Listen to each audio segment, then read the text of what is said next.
আজ এমন একটি যুদ্ধের গল্প শোনাবো যাতে নির্ধারিত হয়েছিল ইসলাম ধর্মের ভাগ্য নির্ধারণী এই যুদ্ধের আদ্যপান্ত জানতে ভিডিওটি না টেনে পুরোটা দেখুন। ভিডিওটি ভালো লাগলে লাইক করুন ও সাবস্ক্রাইব করে বেল আইকনটি প্রেস করুন। লোহিত সাগরের পাড় ঘেঁষে হুনাইন প্রান্তর। এই প্রান্তরে পাহাড় ঘেরা খোলা একটি জায়গায় এসে মিশে গেছে মক্কা ও মদিনা থেকে আসা দুটি পথ। এরপর সেটি চলে গেছে সিরিয়ার দিকে। অর্থনৈতিক ও ঐতিহাসিকভাবে গুরুত্বপূর্ণ এ পথেই ইয়েমেন থেকে সিরিয়ায় বাণিজ্য চলত। প্রায় 1400 বছর আগে এই প্রান্তরে এক যুদ্ধ হয়, যাকে বিবেচনা করা হয় বিশ্বের অন্যতম ইতিহাস নির্ণায়ক যুদ্ধ হিসেবে।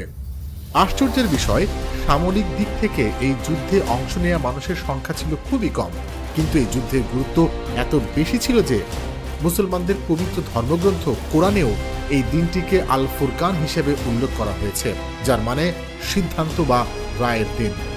মদিনার নবজাতক মুসলিম রাষ্ট্রের জন্য রাজনৈতিক, সামরিক ও অর্থনৈতিকভাবে এই যুদ্ধের গুরুত্ব ছিল অপরিসীম।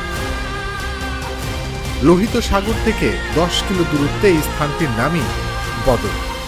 নামকরণের পেছনে কয়েকটি সম্ভাব্য কারণের কথা জানা যায়।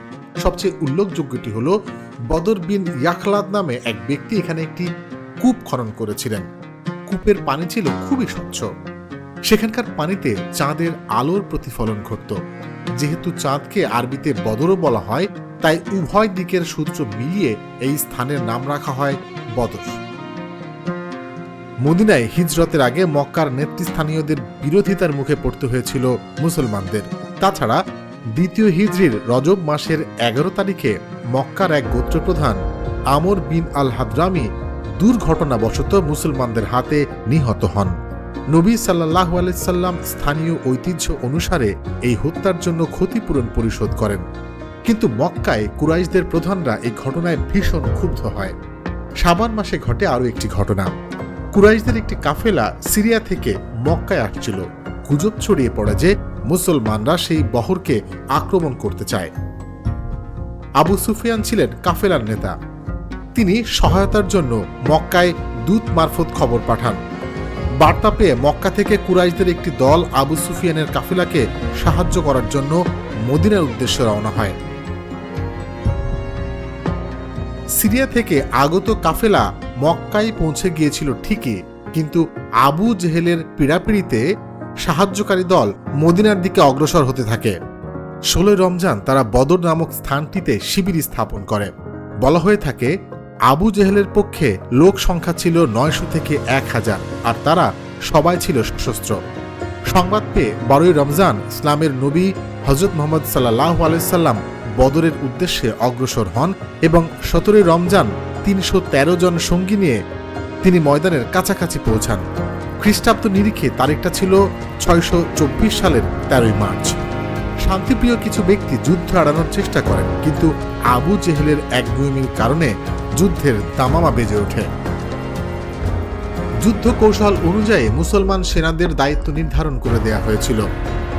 জুবায়ের বিন আল আওয়ামকে একটি দলের অধিনায়ক মনোনীত করা হয়।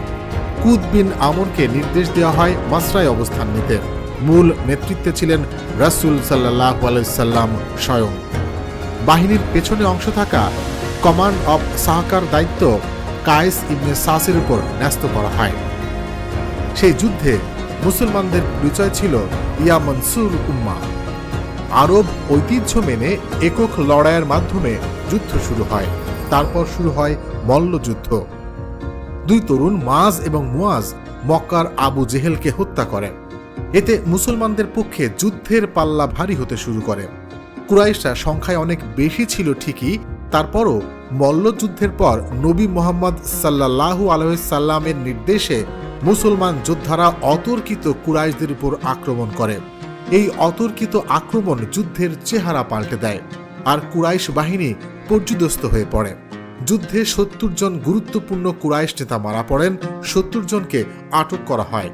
সিদ্ধান্ত হয় 4400 দিরহাম মুক্তিপণের বিনিময়ে তাদের মুক্তি দেয়া হবে। আর যারা লেখাপড়া জানতেন তারা 10 জন আনসারের সন্তানকে লিখতে ও পড়তে শেখাবেন। এই যুদ্ধ ছিল নানা দিক থেকে গুরুত্বপূর্ণ। সম্ভবত সে কারণেই এটিকে বিশ্বের কয়েকটি নির্ধারক যুদ্ধের অন্যতম হিসেবে গণ্য করা হয়, যদিও সংখ্যাগত দিক থেকে এটি বড় কোনো যুদ্ধ নয়। কেমব্রিজ হিস্ট্রি অব ইসলামের অনুসারে এই যুদ্ধের রাজনৈতিক এবং ধর্মীয় দুই ধরনের প্রভাবই ছিল। এ থেকে জানা যায় মক্কায় যেসব গুরুত্বপূর্ণ নেতা মারা যান তাদের ছিল দৃঢ় প্রশাসনিক ও বাণিজ্যিক দক্ষতা। সংখ্যাগরিষ্ঠতা থাকা সত্ত্বেও মক্কার যোদ্ধাদের পরাজয়ের ফলে একদিকে তাদের আত্মবিশ্বাস কমে যায় এবং মর্যাদাহানি হয়, অন্যদিকে এই যুদ্ধের পরে বদরের ওই বাণিজ্য পথ ব্যবহারের ঝুঁকিও হ্রাস পায়। মক্কার অর্থনীতি এই পথে পরিচালিত ব্যবসার উপর নির্ভরশীল ছিল। কুরাইশদের সুনাম এতে মারাত্মকভাবে ক্ষতিগ্রস্ত হওয়ার পাশাপাশি সিরিয়ায় তাদের বাণিজ্যের পথও অনিরাপদ হয়ে পড়ে, ফলে অন্যান্য গোত্রের কাছে তাদের গুরুত্ব কমে যায়। একটি ছোট দলের হাতে সেই মক্কাবাসীদের পরাজয় আরবদের একটি সম্পূর্ণ নূতন ব্যবস্থার দিকে নিয়ে যায়। অন্যপক্ষ মুসলিমরা। বদর যুদ্ধ মুসলমানদের আত্মবিশ্বাস বাড়িয়ে দেয়, তাদের ধর্মবোধ প্রবল হয়, নিজেদের এবং ধর্মের শ্রেষ্ঠত্বের ব্যাপারেও উপলব্ধি জাগে তাদের মনে। এই যুদ্ধের পর মুসলিমরা ওই অঞ্চলে একক শক্তি হিসাবে আবির্ভূত হয়, যা রাষ্ট্র হিসাবে মদিনাকে আরও শক্তিশালী করে তোলে। সামরিক দৃষ্টিকোণ থেকেও অত্যন্ত গুরুত্বপূর্ণ ছিল বদর যুদ্ধ, কারণ এই প্রথমবার মুসলমানরা নবী রাসূল সাল্লাল্লাহু আলাইহি সাল্লামের নেতৃত্বে যুদ্ধে লিপ্ত হয়। মুসলমানরা পরাজিত হলে ইসলাম অস্তিত্ব সংকটে পড়ত, এমনকি পৃথিবী থেকে নিশ্চিহ্ন হয়ে যাওয়াও অসম্ভব ছিল না। তাই এই দিনটিকে কুরআনে বিচার দিবস বলা হয়েছে।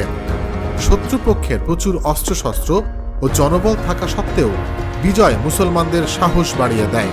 এর প্রভাবে এই উপদ্বীপের অন্যান্য গোত্রের মানুষদের মধ্যেও মুসলমানদের সামর্থ্যের প্রতি সমীহ জাগে, তাদের আস্থা তৈরি হয় মুসলমানদের উপর।